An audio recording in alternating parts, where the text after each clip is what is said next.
नमस्कार सभी को। आज की इस सेशन में हम चर्चा करेंगे गुप्त काल को स्वर्ण काल की संज्ञा क्यों दी गई है। और यह प्रश्न हमसे विभिन्न परीक्षाओं में पूछा भी जाता है कि ऐसे कौन से वो आधार हैं, बिंदु हैं जिनके अंतर्गत हम स्वर्ण काल को गुप्त काल को स्वर्ण काल कह सकते हैं। तो आइए हम चलते हैं, उन बिंदुओं को देखते हैं। सबसे पहले हम राजनीतिक क्षेत्र में वो कौन से आधार बिंदु हैं, वो कौन सी विशेषता है, वो कौन से गुण है जिसके आधार पर हम गुप्त काल को स्वर्ण काल की संज्ञा दे सकते हैं, स्वर्ण काल कह सकते हैं। पूरे के पूरे गुप्त काल को स्वर्ण काल किस आधार पर? तो राजनीतिक क्षेत्र में देखें, महान शासकों का काल था।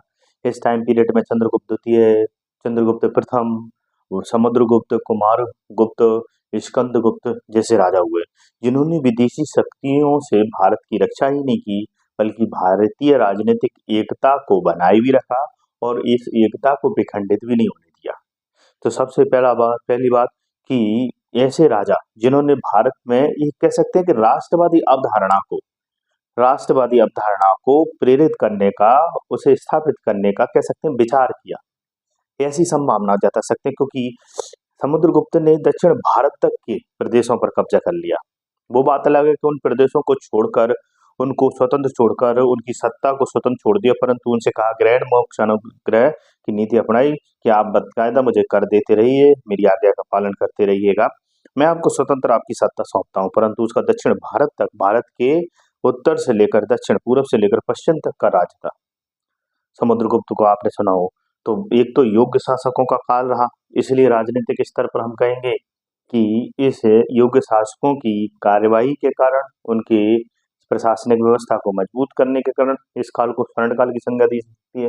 दूसरा, राजनीतिक एकता भी बात की कि भारत के अधिकांश भूभाग पर गुप्तकालीन शासकों ने कब्जा कर लिया था, नियंत्रण कर लिया था, और नियंत्रण लंबे समय तक रहा। तो आप सोचो, 275 एडी से लेकर 550 एडी तक इस शासन सत्ता ने भारत के भूभाग पर काम साम्राज्य को स्थापित करके रखा।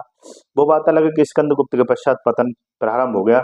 एक चरम बिंदु के बाद कोई ना कोई ऐसी अव्यवस्थाएं बन जाती हैं अयोग्यता के कारण, परंतु शुरुआती शासकों ने इस राज्य को एकता प्रदान की और इस एकता को उन्होंने बनाए भी रखा और विदेशियों से भारत की रक्षा की। उस समय आपको पता है शक मौजूद थे भारत में, यूनानी मौजूद थे भारत में, पहलव मौजूद थे, कुषाण, कई छोटे छोटे ऐसे राज्य, क्षेत्रीय शक्तियां भी मौजूद थी। विदेशी शक्तियों के साथ क्षेत्रीय शक्तियों से भी भारत की एकता की रक्षा करते रहे ये लोग। तो एक तो विदेशियों से रक्षा करते रहे, दूसरी राजनीतिक एकता स्थापित की। अगला कल्याणकारी है, जो भी राजा आए उन्होंने कभी ऐसा नहीं कि जनता पर अत्यधिक कर का बोझ लगाया हो, या जनता से अत्यधिक कर की वसूली जबरन की गई हो, या जनता के साथ अन्यायपूर्ण व्यवहार किया हो। नहीं, ऐसा नहीं है। अगर कोई भी परिस्थिति अकाल जनित बन रही है या कोई जनता के कल्याण की भलाई के लिए कार्य करना है, तो वो बकायदा उद्यान, उपवन, कृषि कार्य सभी, चाहे वो समाज की किसी प्रकार से उन्नति के कार्य हो या आर्थिक क्रियाकलाप हो, विदेश व्यापार हो, हर एक क्षेत्र में उन्होंने बाकायदा कल्याणकारी व्यवस्था को स्थापित करके जनता की भलाई के लिए, समाज की भलाई के लिए कार्य किया। अगली बात करें, केंद्रीकृत व्यवस्था, उनका नियंत्रण था। वो बात अलग है कि बाद में सामंतवादी प्रवृत्ति डेवलप होगी, जो आलोचना में हम लिखेंगे कि भूदान परंपरा के कारण भूराजस्व लगा, मतलब वेतन के रूप में जो भूराजस्व थे उसमें भूमि देते थे, और भूमि दान के कारण या कृषि क्षेत्र में तो विकास होगा, परंतु इससे सामंतवादी प्रवृत्ति को बल मिलेगा, वो अब हम आलोचना में पढ़ेंगे। पर केंद्रीकृत व्यवस्था को जन्म दिया स्पष्ट कानून, इन्होंने इस समय कानून या विधि का जो शासन स्थापित करने के लिए कि भाई कानून के तहत जो नियम बनाया जा रहा है सरकार, राज्य, राजा के द्वारा, उसके तहत लोग, प्रशासन, सब जनता नियंत्रित हो, तो उन्होंने कानूनों को भी, विधि को भी इस समय क्या किया, स्पष्ट तरीके से लोगों तक पहुंचाने का काम किया। तो याद रखें, राजनीतिक स्तर पर महान शासक थे जिन्होंने भारत की राजनीतिक एकता को, अखंडता को विदेशी शक्तियों से, क्षेत्रीय शक्तियों से सुरक्षित बनाए रखा, कानूनों की स्पष्टता के साथ नियंत्रित रखते हुए एक लोक कल्याणकारी राज्य की भारत में स्थापना की। अगली बात, आर्थिक वो कौन से बिंदु जिनके आधार पर हम कह सकते हैं कि इस काल को स्वर्ण काल की संज्ञा दी गई है? तो यहाँ कृषि भूमि का विस्तार किया इन्होंने, कृषि भूमि दान में दी, इससे कृषि भूमि का विस्तार हुआ। कृषि भूमि का विस्तार होगा तो ये बात है कि इससे उत्पादन बढ़ेगा और अधिशेष जाएगा। जब अधिशेष जाएगा तो लोग क्या करेंगे बताइए? लोग व्यापार करेंगे, और इसी व्यापार से जो पूंजी एकत्रित होगी उससे उद्योग धंधे स्थापित होंगे, और जहां उद्योग व्यापार के केंद्र डेवलप होंगे तो वहां नगरीकरण को बढ़ावा मिलेगा, और यही नगरीकरण और व्यापार से मुद्रा का प्रसार होगा। तो आप देख सकते हैं देशी और विदेशी दोनों व्यापार थे, घरेलू स्तर पर भी व्यापार था, विदेशी स्तर पर भी व्यापार था। यहाँ भड़ौल ताम्रलिप्ति जैसे बंदरगाह विदेश व्यापार के लिए फेमस थे। मुद्रा का प्रसार, सोना चांदी तांबे जैसी आपको यहाँ पर धातुओं से संबंधित मुद्राएं नजर आएंगी, जिनको राजा की प्रमाणिकता थी, बाकायदा व्यापार में और क्षेत्रीय स्तर पर भी यूज हुआ करती थी। और साथ में अगली बात करते हैं, सामाजिक स्तर पर दासों को मुक्ति मिल चुकी थी, क्योंकि इस समय छोटे छोटे भूमि के टुकड़ों का विकास हो रहा था, भूमि छोटे छोटे भागों में विखंडित हुई थी, जिसके कारण अब बड़ी भूमि का न रह जाना, छोटे भागों में भूमि का बढ़ जाना, जिस कारण दासों को मुक्ति मिल गई, क्योंकि एक बड़ी भूमि पर ही दासों की आवश्यकता पड़ती थी। नारद स्मृति में बकायदा दास मुक्ति का उल्लेख किया गया है, परंतु अभी भी दासों का इस्तेमाल आर्थिक क्रियाकलापों में हो रहा था, वो आलोचना का बिंदु हो जाएगा। ठीक है, शूद्रों को व्यापार करने की, है ना, और शूद्रों को थोड़ा बहुत अपने व्यापार को और कृषि कार्य को करने की आजादी थी, जिसके कारण शूद्रों की स्थिति में भी क्या हुआ, सुधार। परंतु शूद्रों को अभी भी अस्पृश्य माना जाता था। ये हमारी आलोचना में बिंदु लिखवाएं। न्यायपूर्ण, समाज को न्यायपूर्ण बनाने का प्रयास किया गया था, अर्थात जो वर्ण व्यवस्था थी उसमें कोशिश की गई कि संसाधनों का समान रूप से वितरण हो, परंतु उस वितरण को क्रियान्वयन सही ढंग से न करने के कारण वो हम किसमें पढ़े हैं कि इसकी आलोचना। धार्मिक स्तर पर बात करें तो धर्म सहिष्णुता मौजूद थी, अर्थात यहाँ शैव वैष्णव बौद्ध जैन जैसे अन्य धर्म भी क्या हुए, विकसित हुए, और यहाँ स्वतंत्र चिंतन था, लोग सोच सकते थे, इसलिए षड दर्शन को यहाँ अंतिम रूप दिया गया और धर्मों को संरक्षण दिया गया। जितने भी धर्म के लोग मौजूद थे उन सब के लिए संरक्षण की बात की गई। ऐसा नहीं कि सिर्फ ये लोग जो विष्णु को मानते थे, वैष्णव धर्म के अनुयायी थे, गरुड़ का प्रतीक चिन्ह था, विष्णु भक्त थे, परम भट्टारक की उपाधियों से युक्त थे, तो ऐसा नहीं है कि अपने निजी धर्म को जनता के ऊपर थोपते थे और सिर्फ अपने धर्म के लिए ही सिर्फ कला साहित्य का निर्माण कराते थे। नहीं, वो सभी धर्मों के संरक्षण के लिए उनके जो स्थान है, उनकी रहने की, उनकी पूजा स्थल हो, चाहे धार्मिक तीर्थ स्थल हो, चाहे उनके साहित्य की बात हो, चाहे उनके विद्वानों की बात हो, हर एक को अपने राज्य में संरक्षण इन्होंने दिया। तो धार्मिक स्तर पर स्वतंत्रता के साथ साथ राजाओं ने उनके धर्म को भी संरक्षण के लिए, उनके धर्म को ग्रोथ करने के लिए, उनके धर्म को बढ़ावा देने के लिए वो परिस्थितियां भी निर्मित की, जिनमें रहकर वो अपनी धार्मिक स्वतंत्रता का क्या कर सकते हैं, उपभोग कर सकते हैं। बोलिए जैसे कि आज गणेश जी का विसर्जन हो रहा है, तो आज बाकायदा भारत सरकार, राज्य सरकार क्या कर रही है, वो पूरी व्यवस्था मौजूद कर रही है कि हम अपनी धार्मिक स्वतंत्रता का क्या कर सकें, अपने आचरण का, आज आचरण, अपने व्यवहार, अपने विश्वास को अपना सकें, उसको अपने जीवन में उतार सकें। इसलिए ट्रैफिक जाम ना हो, बाकायदा सरकार पूरी कोशिश में कहाँ पर कैसे मूर्ति विसर्जन होनी है, सरकार खुद अपने से बाकायदा राज्य पूरे पूरे पूरे प्रशासन अपने साथ लगा हुआ है, ताकि लोग अपनी धार्मिक आस्थाओं को, मान्यताओं को, जो स्वतंत्रता दी गई है उसे बनाए रखें। तो राज्य देखो आज भी संरक्षण और धार्मिक सहिष्णुता, ऐसा नहीं कि सिर्फ आज एक ही धर्म के लोग, सभी धर्म के लोगों को बाकायदा हमारे संविधान में क्या दिया है, आर्टिकल 25 से 28 में धार्मिक स्वतंत्रता प्रदान की है। तो बोलिए, तो यहाँ पर भी यह चीज मौजूद थी, सभी धर्म के लोगों को संरक्षण ही नहीं दिया जाता था, बाकायदा लोगों को अलग से अपने धर्म से हटकर कुछ लोगों को स्वतंत्र रूप से चिंतन करने की भी आजादी थी। इसलिए इस सकाल में षड दर्शन का भी पूर्णतः विकास हमें देखने को मिलेगा, है ना, जिससे हम सनातन संस्कृति का आधार स्तंभ कहते हैं। विज्ञान और प्रौद्योगिकी की बात करें तो यहाँ घंटी यंत्र की बात करेंगे, रहट तुला यंत्र या घंटी यंत्र कहते हैं, सिंचाई के लिए निर्मित किए गए। दिगनाग जैसे तर्कशास्त्री यहाँ हमें देखने को मिलेंगे। खगोल विद्या, गणित, और यहाँ हम देख सकते हैं चिकित्सा के क्षेत्र में, शिक्षा के क्षेत्र में बड़ी स्तर पर हमें टेक्नोलॉजी नजर आती है कि भाई चंद्र ग्रहण, कल चंद्र ग्रहण है, हम सबको पता है 1 बजे इसके बाद चंद्र ग्रहण प्रारंभ हो जाएगा। तो आर्यभट्ट ने आर्यभट्टियम में, अपनी किताब आर्यभट्टियम में चंद्र ग्रहण के बारे में बताते, पृथ्वी अपनी धुरी पर घूमती है, पृथ्वी गोल है, पाएगा मान। भाई साहब क्या मतलब, उस समय हमारे देश में विद्वानों की कमी नहीं थी। बरहा मीर की बात करें, चाहे छपणक की बात करें, है ना, घटक पर की बात करें, शंकु की, बेताल भट्ट की बात करें, किसकी बात करें, हमारे पास चंद्रगुप्त द्वितीय के दरबार में उज्जैन में, जहां मालवा के प्रदेश में खड़े हुए हैं, यहीं वो उज्जैन में नवरत्न अर्थात विद्वानों की सभाएं लगा करती थी। विद्वान बैठकर विभिन्न विषयों पर दर्शन डेवलप करते थे, चिंतन करने के लिए स्वतंत्र थे। इसी कारण तो सोचिए कि तारे नक्षत्रों ग्रहों का हमें ज्ञान हो रहा है, और हम ग्रहों का ज्ञान ही नहीं कर रहे, बकायदा उन पर किताबें लिखी जा रही हैं। अर्थात साहित्य। और ऐसा नहीं है भाई साहब, एक बहुत महत्वपूर्ण बात है कि साहित्य ऐसा नहीं है कि राजा के दबाव, साहित्य की क्या सीमा होती है कि राजा के दरबार में लिखा जा रहा है तो राजा की भलाई लिखनी पड़ती है, अति संयुक्तपूर्ण तरीके से लिखना पड़ता है। परंतु यहाँ साहित्य राजा दरबार में ही बैठकर खगोल जैसी ज्योतिष जैसे दर्शन पर दूसरे जैसे विषय पर दर्शन प्रतिपादित किया जा रहा है, इससे आप समझ सकते हैं कि लेखक कितने स्वतंत्र थे लिखने के लिए, उनको कितनी आजादी थी। नहीं, आप देखें कि मेडाइवल हिस्ट्री में कई ऐसे आपको लेखक नजर आएंगे जो राजा की अलाउद्दीन खिलजी ने पूरे सिकंदर बन गया, वो तो उसने तो पूरे भारत को जीत लिया। जबरन ऐसी बातें लिखी जा रही होंगी जो अतिशयोक्तिपूर्ण तरीके से होंगी। ठीक है, तो यहाँ चिकित्सा की बात करें, चाहे वो धन्वंतरी जी की बात करें, चाहे हम यहाँ पर पालकाय अस्थि आयुर्वेद की बात करें, विभिन्न तो इन लोगों ने जो ग्रंथ लिखे वो टेक्नोलॉजी पर आधारित थे और आज इन्हीं का इस्तेमाल हम अपनी पढ़ाई में, शिक्षा में और अपने ज्ञान विज्ञान में कर रहे हैं। इससे स्वदेशी टेक्नोलॉजी, स्वदेशी ज्ञान को बढ़ावा मिल रहा है और हमारी आत्मनिर्भरता बढ़ रही है।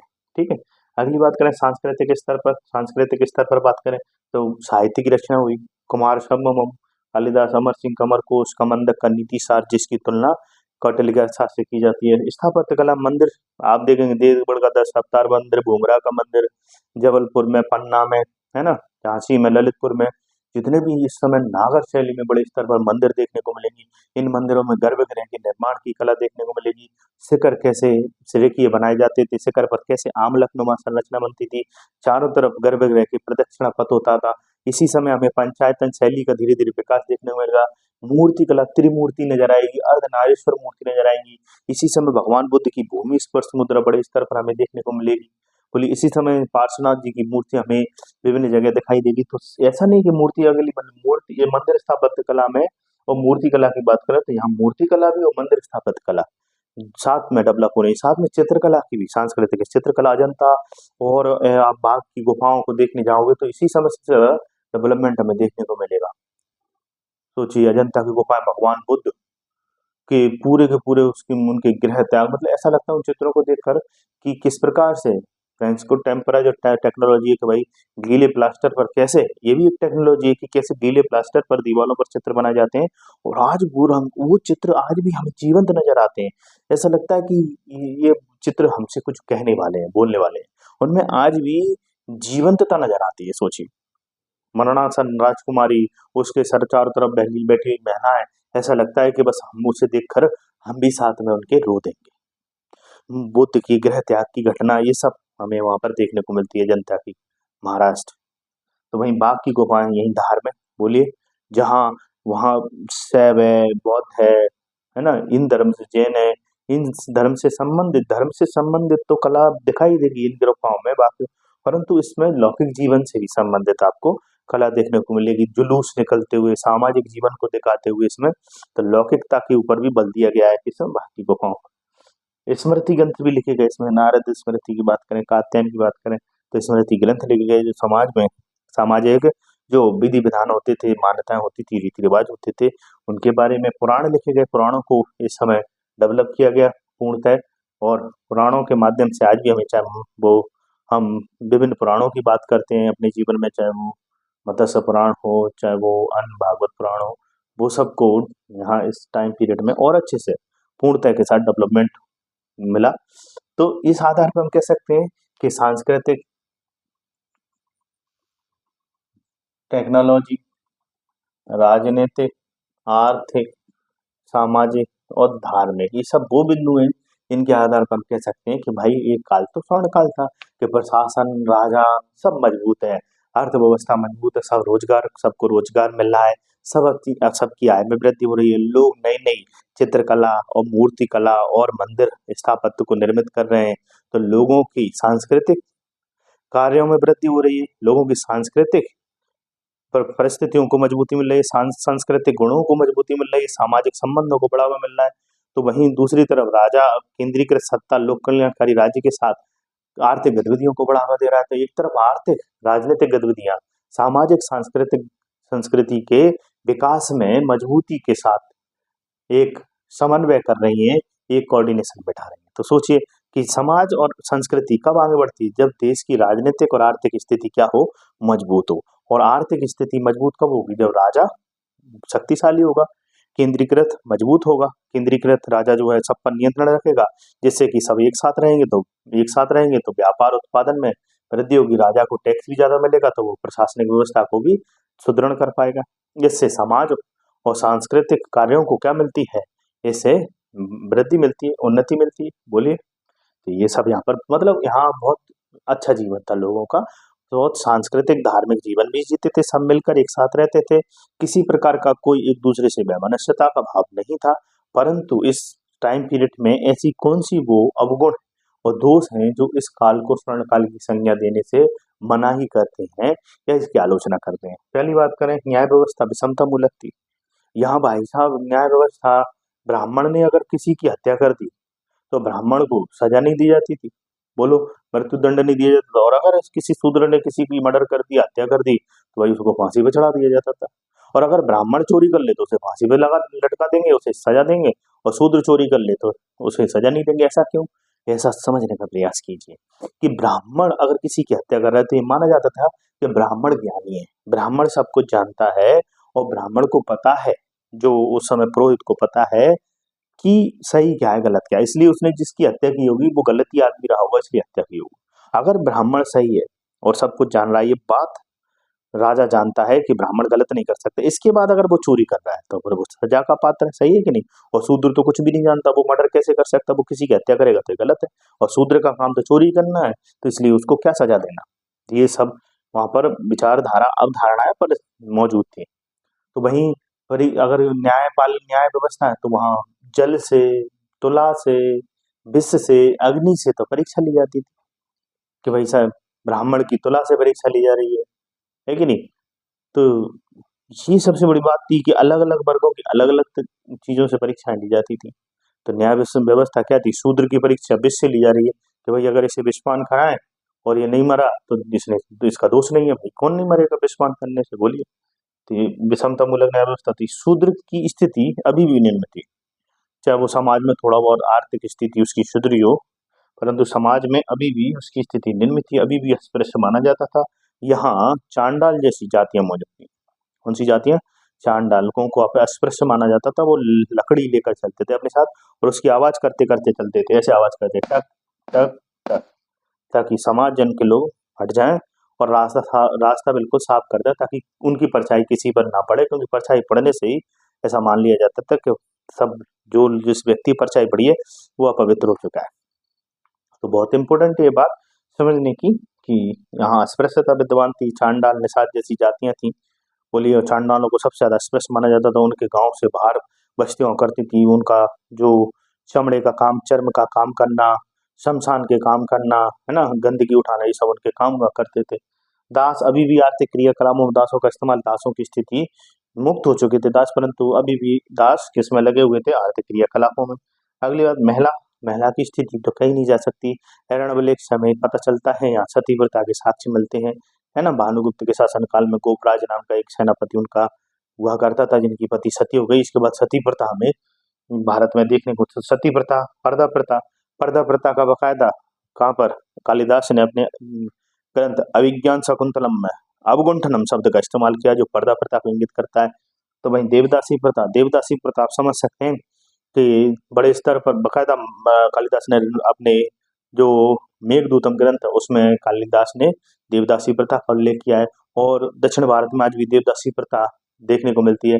आप देख सकते हैं कि जिस व्यक्ति के घर में ज्यादा लड़कियां हो जाती थी तो एक अब लड़कियों को दहेज देना पड़ता था, दहेज प्रथा भी मौजूद थी, तो वो मंदिर में दान दे देते थे और बड़े शान से कहते थे, देखो हमने अपनी लड़की को मंदिर में दान दे दिया। शान मान कुछ नहीं है, सबसे मतलब आपने पूरी महिला की स्वतंत्रता को छीन लिया। वो अपना पूरा जीवन अपने बिना इच्छा के, मतलब इच्छा के विरुद्ध उसको आपने एक देवदासी के रूप में आपने उसका जीवन झोंक दिया पूरा। तो एक खराब प्रथा मौजूद थी। सामंतवादी प्रवृत्ति, यहाँ सामंतवादी प्रवृत्ति क्यों थी? क्योंकि आपने भूमि राजस्व के रूप में दान दे दी। अब जिस भूमि को आपने दान दिया उस भूमि पर वह व्यक्ति ने कब्जा कर लिया, जिस व्यक्ति को दान दिया उसने एक सेना रख ली। तो आप कल सामंत आपको कभी सपोर्ट करेगा ही नहीं। और सामंत की पूरी कोशिश रहेगी कि मैं राजा से मुक्त होकर स्वतंत्र सत्ता स्थापित कर लूं। और यही हुआ जब स्कंदगुप्त के समय हूणों ने आक्रमण किया। तो यही हुआ कि जैसे ही स्कंदगुप्त इन हूणों से आक्रमण में उनसे लगातार अपनी आर्थिक स्थिति, राजनीतिक स्थिति झोंक देता है, तो इन सामंतवादी प्रवृत्तियों को मौका मिल जाता है स्कंदगुप्त के पश्चात, क्या स्कंदगुप्त की मृत्यु के पश्चात, कि हम अब गुप्त काल से क्या हो जाए, स्वतंत्र हो जाएं। और ये इसी समय स्वतंत्र होने की प्रक्रिया प्रारंभ हो जाती है और इसी कारण गुप्त काल का पतन भी होता है। तो सामंतवादी प्रवृत्ति मौजूद थी जिसने विखंडन को जन्म दिया। और यहाँ विज्ञान प्रौद्योगिकी के विकास की बात करें तो भाई साहब हड़प्पा सभ्यता में भी तो विज्ञान प्रौद्योगिकी था। बोलिए, उनके पास मापतौल की इकाइयां थी, उनके पास स्केल थी, उनके पास पानी के जहाज थे। बोलिए, उनके पास समकोण पर रोड़ों का निर्माण, नालियों ढलानदार नालियां कैसे बनेंगी, मूर्ति कला के निर्माण की उन पर विज्ञान तकनीकी थी। तो हम कैसे कह सकते हैं मन के बनाने की तकनीकी थी कि इन्होंने कोई नया काम किया हो। ये हड़प्पा सभ्यता से जो हमारे इतिहास की निरंतरता है वही तो दिखाई देती है। तो इन्होंने कोई नया काम नहीं किया, तो निरंतरता पर पहले भी थी और आज भी है, तो कोई नया काम नहीं मानेंगे इसका। तो धार्मिक सहिष्णुता की भी निरंतरता इतिहास से हमें देखने को मिलती है। अशोक एक धार्मिक सहिष्णु व्यक्ति था, उसने बकायदा अपने अभिलेखों में धर्म सहिष्णुता के लिए धम्म नीति चलवाई और कहा अपशने बहुज्ञाने दया दाने सचे सोचे माधवी साध्वी चा। अर्थात उसने दया, धर्म और पवित्रता, स्वच्छता से रहने वाले व्यक्ति को ही अशोक ने कहा कि वही नैतिक व्यक्ति है और इसी आधार पर हमें जीवन जीना चाहिए, पवित्रता सत्यता के आधार पर। तो धार्मिक सहिष्णुता की नीति इनकी कोई नई नीति नहीं थी, ये प्राचीन काल से भारत में नीति या विशेषता महत्व इसका पहले से ही मौजूद था। तो उसकी निरंतरता यहाँ पर भी दिखाई दे रही है। तो इन्होंने कोई नया काम भी नहीं किया। और अगला इनकी आलोचना का विषय स्थायी सेना का। अब आप भाई साहब इनके पास स्थायी सेना नहीं थी, सेना नहीं थी। क्यों? ये अपनी अपनी सुरक्षा के लिए, अपनी युद्धों के लिए जब ये युद्ध करने तो अपने सामंतों पर निर्भर रहते थे। किस पर निर्भर रहते थे? सामंतों पर। तो उनकी सेना आती थी और इनका सपोर्ट करती थी। अब आप बताओ कि सामंत कब तक आपका सपोर्ट करेगा? एक दिन उसकी मन में भी आएगा कि जब मैं इस क्षेत्र पर अपना राज कर ही रहा हूँ तो मैं राजा की जैसे ही कमजोर होगा, राजतंत्र जैसे ही कमजोर होगा आर्थिक और राजनीतिक स्तर पर, और राजा अयोग्य साबित होगा, वैसे ही ये अपने आप को क्या कर ले, स्वतंत्र। तो स्थायी सेना, केंद्रीकृत सेना ना नहीं थी। सीधी सीधी इनकी पूरी की पूरी सैन्य डिपार्टमेंट किस पर निर्भर था? सैन्य कार्रवाइयां सामंतों पर। उनको बुलाते थे, युद्ध हो जाता था, आओ। अब सब सामंत आ गए, अब आपस में ही लड़ रहे हैं। स्कंदगुप्त के समय यही तो हुआ कि हूणों ने आक्रमण कर दिया, सामंतों को बुला लिया। अब सामंत पहले तो आपस में एक दूसरे से लड़ रहे हैं, अब हूणों से कौन लड़े? तो स्कंदगुप्त से लड़ रहा है बेचारा अकेला। और आखिरकार उसने हूणों को खदेड़ा भी। और याद रखें, जैसे ही हूणों का आक्रमण होता है और सामंतवादी प्रवृत्तियां डेवलप होती हैं तो आर्थिक स्थिति आपकी क्या हो जाती है? कमजोर। वो कमजोर होती है आर्थिक स्थिति। तो आप इससे अंदाजा लगा सकते हैं कि जो सोने और चांदी के सिक्के चंद्रगुप्त प्रथम, चंद्रगुप्त द्वितीय और समुद्रगुप्त के काल में चलते थे, वो स्कंदगुप्त के काल में उनका वजन कम हो जाता है। सोचो, उनका वजन कम हो जाता है और मिश्र धातुओं के बनने लगते हैं। इससे हमें भी पता चलता है कि राजा ने अपनी पूरी शक्ति आर्थिक किसमें लगा दी? ऊण आक्रमण में या सामंतवादी प्रवृत्तियों को नियंत्रित करने में। बोलो, तो आर्थिक स्थिति किसी राज्य की क्या होती है? राजकोष ही क्या होता है? सबसे शक्तिशाली होता है। और सामंतवादी प्रवृत्तियों ने इनको टैक्स देना भी बंद कर दिया होगा, ऊपर से क्षेत्रवाद और अलगाववाद को जन्म दिया होगा, जिससे कि अब राजा अपने राज्य को संभाले, विदेशी शक्तियों से लड़े कि अपनी क्षेत्रीय शक्तियों के साथ लड़े, अपने ही लोगों के साथ उसका संघर्ष प्रारंभ हो जाएगा। और आखिरकार राजा जब आर्थिक रूप से बिल्कुल कंगाल हो जाएगा, कमजोर हो जाएगा, तो क्षेत्रीय शक्तियों को वह केंद्रित नहीं कर पाएगा और आखिरकार वो शक्तियां स्वतंत्र हो जाएंगी। और आने वाले समय में गुप्तोत्तर काल में आप देखेंगे कि कई ऐसी क्षेत्रीय शक्तियों का हमें आप देखने को जैसे कि कन्नौज में मोकरी वंश नजर आएगा, वल्लभी मैत्री वंश नजर आएगा, थानेसर में आप देखेंगे वर्धन वंश नजर आएगा, बंगाल में हमें गौड़ वंश नजर आएगा, उत्तरवर्ती गुप्त कुछ शासक भी हमें नजर आते दिखाई देंगे, है ना, गुप्तोत्तर काल में। और इन्हीं में आपस में क्या होगा? संघर्ष होगा। जब इनमें आपस में संघर्ष होगा तो एक दूसरे के आना जाना बंद हो जाएगा, व्यापार बंद हो जाएगा। जब व्यापार बंद हो जाएगा तो आप समझ सकते हैं आर्थिक व्यापार बंद होने से आर्थिक क्रियाकलाप कमजोर पड़ जाएंगे, समाज कमजोर पड़ जाएगा, राजनीतिक एकता कमजोर पड़ जाएगी। और इसी समय गुप्तोत्तर काल में इन राजनीतिक छोटी छोटी इकाइयों के संघर्ष के कारण विदेशी शक्तियों को फिर बुलावा मिलेगा। जैसे कि मौर्योत्तर काल में यूनानी शक पहले कुषाण आए, अब तुर्की और अरबी आएंगे। और अरबी और तुर्की क्या करेंगे? भारत की राजनीतिक एकता जो कमजोर हुई है, विखंडन हुआ है, उसका लाभ उठाएंगे, भारत में लूटपाट करेंगे और अपने नए धर्म का प्रचार प्रसार करेंगे। और इसी समय आप देखेंगे नई संस्कृति, नई विचारधारा फिर से भारत में डेवलप दिखाई देगी और एक नई नई हमें इतिहास, नया इतिहास यहाँ पर दिखाई देगा, मध्यकाल और दिल्ली सल्तनत। मध्यकाल और दिल्ली सल्तनत के बाद फिर से भारत में राजनीतिक एकता का विखंडन होगा। फिर एक और भारत में नए धर्म के लोग नए शासन सत्ता को लेकर आएंगे और वो हमें दिखाई देंगे कौन? यूरोपियन, पुर्तगाली, बोलो अंग्रेज, जिसमें सब यूरोपियन शक्ति में पुर्तगाली अंग्रेज सबसे शक्तिशाली नजर आएंगे और वो अपनी सत्ता भारत पे क्या कर लेंगे? स्थापित कर लेंगे। तो जब जब भारत में राजनीतिक एकता का विखंडन हुआ है, विदेशी ताकतों ने इसका लाभ लिया है, क्योंकि भारत सोने की चिड़िया है और पहले भी था और आज भी है। ठीक है, तो आज की क्लास यहीं पर समाप्त करते हैं। फिर हम अगली क्लास में आपके साथ हाजिर होंगे। आपको आज की क्लास कैसी लगी कमेंट्स करके कमेंट्स बॉक्स में आप बता दिया करो। आपने भगवान ने आपको हाथ दिए सोचने के लिए, सिर दिया है कि कमेंट्स कैसे करते हैं। आप शक्ति लगा सकते हैं अपनी सोचने की, दिमाग लगा सकते हैं कि कमेंट ऐसे करते हैं हाथों से।